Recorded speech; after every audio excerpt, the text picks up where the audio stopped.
This video is an extract from our weekly podcast, which is available right now on our Patreon page at patreon.com/prettygoodgaming, or you can wait until next Wednesday when it's available to everyone. Cheers. Video games in 2017, and as a current stigma, it's a nerdy hobby, it's for children, it makes you violent, they're bad, they're a waste of time, a lot of things that you might have heard people say, you know, maybe people in older generations. Your parents. Yeah, your parents. The media, the newspapers saying that it causes you to kill people and shit and be violent. Yeah, exactly. So a lot of the time you kind of got to explain yourself to people. Where does it stem from? Where a lot of people, especially older people, get their information these days, and it has been for a while. The mainstream media, the old school broadcasting. It's weird, isn't it? Because someone does something horrible, someone kills someone, or someone's aggressive, and it lands in the newspapers. They're always looking for justification. They're always looking for that reason why they did what they did. They're looking at for, you know, what happened in their brains, and if they can tag onto something like,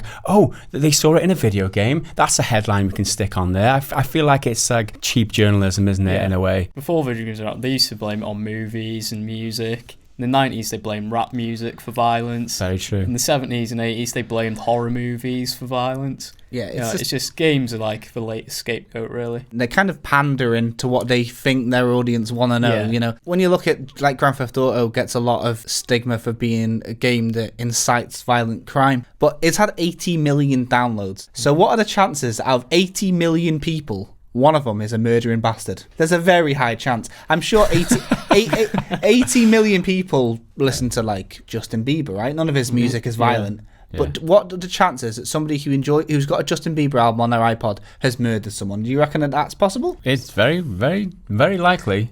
I mean, more likely than not. The murder rate in the UK isn't that high, but maybe somewhere across the world, someone listens to Bieber playing GTA 5 and thinks, I want to go kill somebody. And there's no way that you can tie just because it's a coincidence that both things are happening. You play games and you decide you want to kill someone. There's no evidence as such as that. Because otherwise, there'd be more people playing games going out and murdering. The amount of gamers killing people would be higher, which there's no evidence for that. It's just sensationalist media coverage. In Gareth, we can't ignore the fact you do murder people, but this is fictitious. And is it insulting to the general intelligence to assume that because you're killing somebody online by pressing square or triangle, or maybe a mouse and keyboard, guys, you're going to want to go out and do that? Why do people think that that's how people are? Do you think that that's a little bit... I don't know. It's because you actively have to do it. You have to press it. It's like like watching a movie where you see a character kill another character. You actually participate in this. You press the button. You initiate the kill, the aggression, the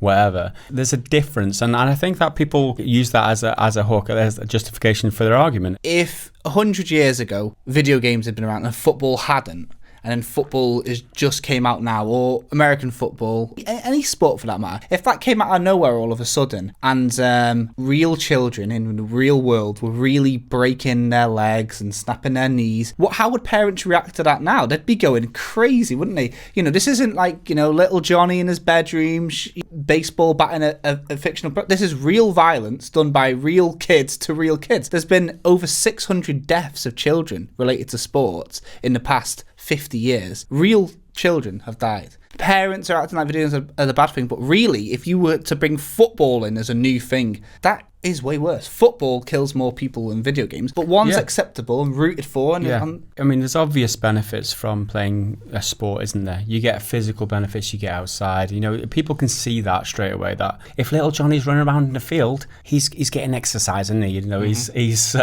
using all his energy there, so he won't be an arsehole when he gets home this evening. He'll get to bed on time. You know, they can see the obvious benefits there. Peace and quiet. We've just been speaking about a perfect example of one of the main stigmas of video games, which is video games are for kids. We've been talking about the fictional little Johnny. Shouts out to you. But the truth of the matter is, video games aren't actually played by as many kids as you would think. Gaz, you was telling me some facts a little bit earlier. Like if you're a male, then your average age is 33 for a gamer, and 37 if you're a female. So that's quite striking. The other thing was 72% of gamers are aged 18 or over. The stats that I was most shocked about was the women over the age of 18 make up 31% of people who play games. Boys under 18 make up 18% of people who play games. So there's more women over 18 or 18 and over play games than boys under 18. Yeah. Which is a phenomenal fact for me. I think, yeah, it's quite shocking, isn't it? Because you hear a lot, the 18-year-old lads and under are very vocal.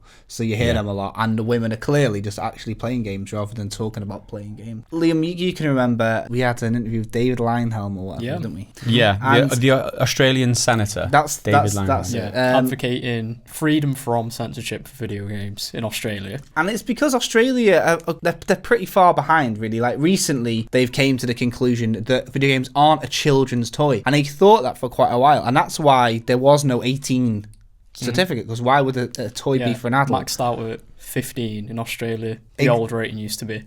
I think Manhunt obviously got banned pretty much everywhere. Hitman was banned. Outlast. Bully, I guess. Yeah. Bully was one. Bully for inciting violence amongst children, I think it was. Yeah. There was quite a few, like, there was even a college football game, like Blitz the League or something, which was banned because you could use performance-enhancing drugs in it, and so they just banned it outright. Yeah. They don't give anybody any credit for making their own decisions. They think that people who play games are so influenceable. Is that even a word? What's the word I'm looking for? Easily Influential. Yeah. That they can't make their own minds up and know that taking drugs is wrong. Just because you're doing a video game doesn't mean that you're likely to do it in real life. And it's that attitude that's ingrained, especially in politics in Australia at the time. People seem to think that we're easily influenced, we're stupid, and we're murderous. But another thing is that I think people are taking for granted how big the industry is. Over double the size of the film industry and over triple the size of the music industry in terms of global revenue. How many facts like this have to come up before people legitimise gaming as a hobby? And I think a lot of it has to do with the discrepancy between pricing, though. A movie ticket's like £10, £12 here in the UK, but a game's like £40, £50. True. That probably factors in a little bit. But no, I'm not surprised that games are bigger, you know. Obviously, in popular culture and kids down at school, in the park, whatever, they know where it's called. They accept gaming for what it is. We're talking about people who don't accept that the gaming industry is a legitimate pastime, and it's going to get better when they expire, and it's the best way to put it. Yeah. It's like when gamers grow up and become politicians, when gamers grow up and get into those newspaper jobs, like editor at a newspaper, that's when it will change. But what about you guys? What is it about video games that makes it your hobby of choice rather than playing football or unwillingly via social pressures getting addicted to Class A drugs with your friends? Escapism, you know, it's like reading a good book. You get really immersed in that world. But with a game, it's like you can actually see all that world. And I like that aspect. It's like you get to see just like really far out there stuff you don't see every day. Yeah. Like it lets you just escape into another world for like an hour or two. And it's relaxing as well. So you wind down after a hard day's work. You want to do something relaxing. Some people choose to watch telly, watch soaps. It's the same thing. For me, another one is play online and play with a group of friends and having that community about it. You know, trying to achieve goals together and, you know,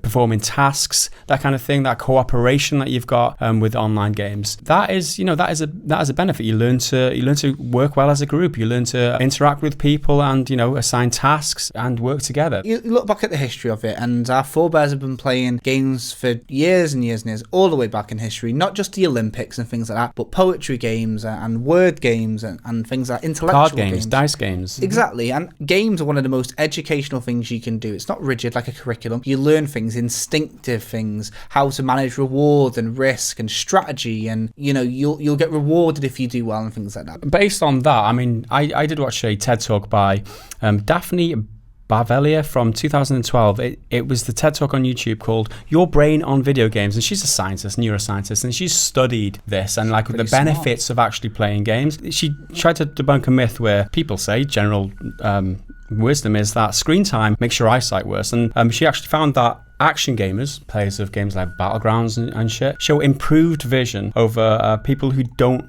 use screens a lot. So this was an actual like laboratory tested scenario. So she showed in her study that action gamers have better eyesight than people who don't play games. Another one was attention, like you touched on just now. Yep. People say that playing games gives you attention problems and a greater distractibility. Whereas in fact, the study that she conducted in her laboratory, action gamers resolve conflicts faster. The test that they gave was you write a word but in a different color. So if like write the word yellow but you have a green color. And there's that action gamers can actually distinguish and tell you what the color is quicker than people who don't play games, because they're used to conflicting information. And yeah, you so have to they filter that out. Don't you? so the test showed that action gamers resolve that conflict quicker. And the other one was tracking peripheral movement. So say if you're in a car, for instance, and you're driving, all these peripheral things that people might be walking out in front of you, or there's a bike that might be swerving or something.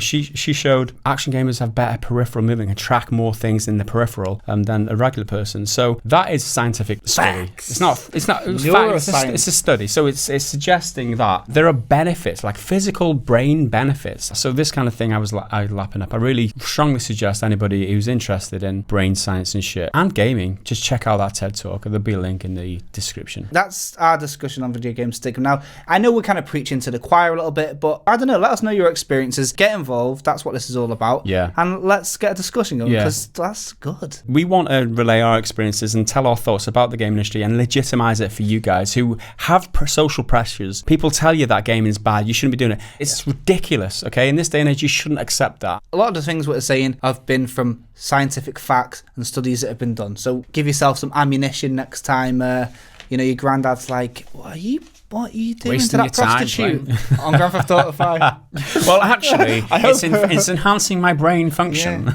Yeah, and I'm getting my money back, Grandad. So thank you for listening to this podcast excerpt. If you liked the video, make sure to let us know in the comments.